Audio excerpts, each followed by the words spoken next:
Yeah, that's wonderful. Thanks for bringing attention to that. You have an extensive background as a news reporter, commentator, reporter. Yeah? Yeah, I've been guilty of that. Yeah. Do you have any interesting things that you've covered, or? There's a few. A few things you've covered in your day? Okay.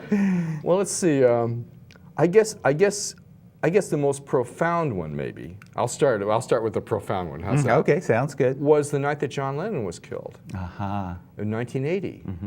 And I was working for a PBS station in Denver. Denver, interestingly, has 2 different PBS stations operating at the same time.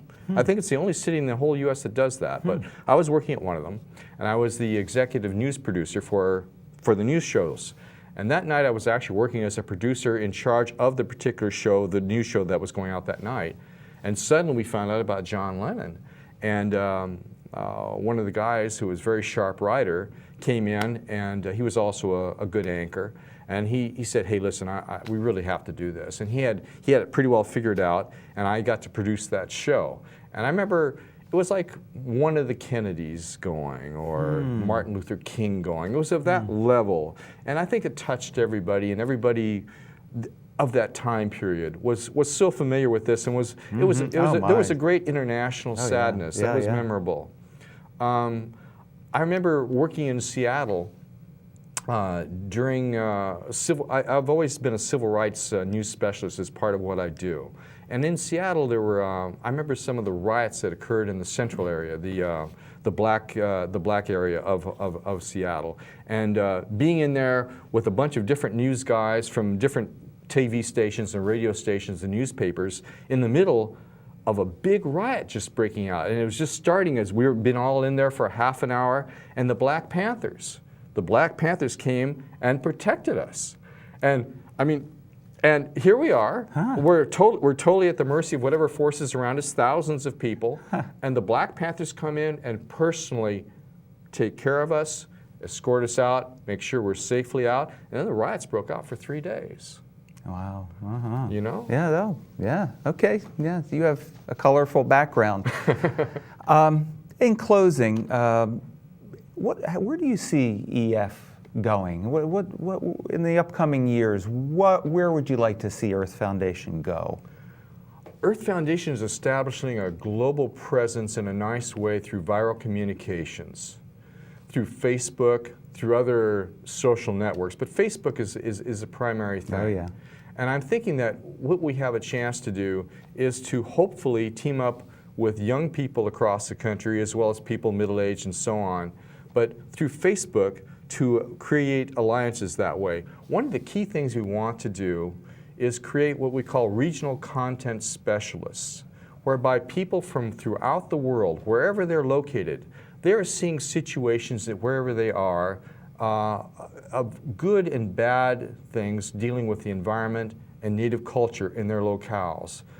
One of the things that we're about to start is we're going to start a global campaign for people to be able to send in videos, photos of wherever they are of good and bad things that are occurring there, so we can hopefully bring attention to this and help create some type of energy that will go in and reinforce them, help them, and if there's problems, maybe help solve some of the problems. And that's the great thing about mass communications now. It's creating a consciousness elevation because things are so instant, and people are really meaning well, I think, by far the majority, through the mass consciousness, through the mass communication. We'd like to be a part of that in a way that helps encourage, enhance, and create heart around the world. That's the number one thing we're going to go at as far as a large scale. For Hawaii, which is our home, we want to do everything we can to help the kids here, to get what they need as far as being able to share their ideas, their thoughts, to be able to get them into biodiversity, to get them to understand how to liberate Maui by giving it sustainability in its food, energy, and water so we're protected and the Hawaiian Islands are protected. And we'll do that through media. We'll do that through every way we can to be of use to that way. But we are a media production company, and we want to be of use to the hearts and people of Hawaii. A noble cause. Thank you so much for what you're doing, Corey. I really personally appreciate it. Thank you, my friend. Really nice being here. Thank you very much. Absolutely. So we want to thank Corey, and we want to thank the following sponsors. Spur Promotions.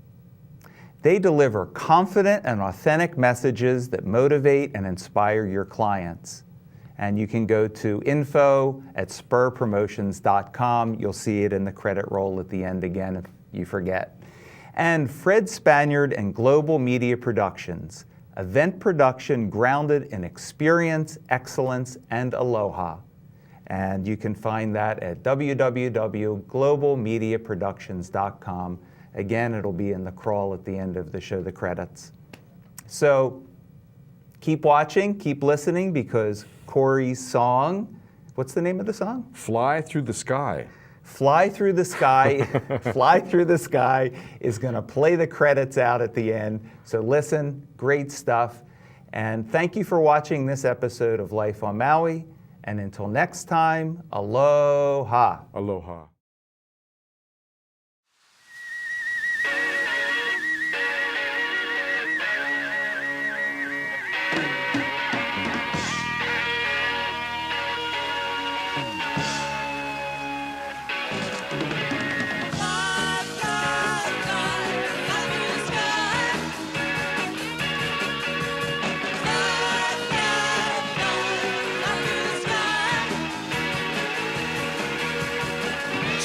Tracks by the roadside, smiling at me across the miles. Sunshine jumping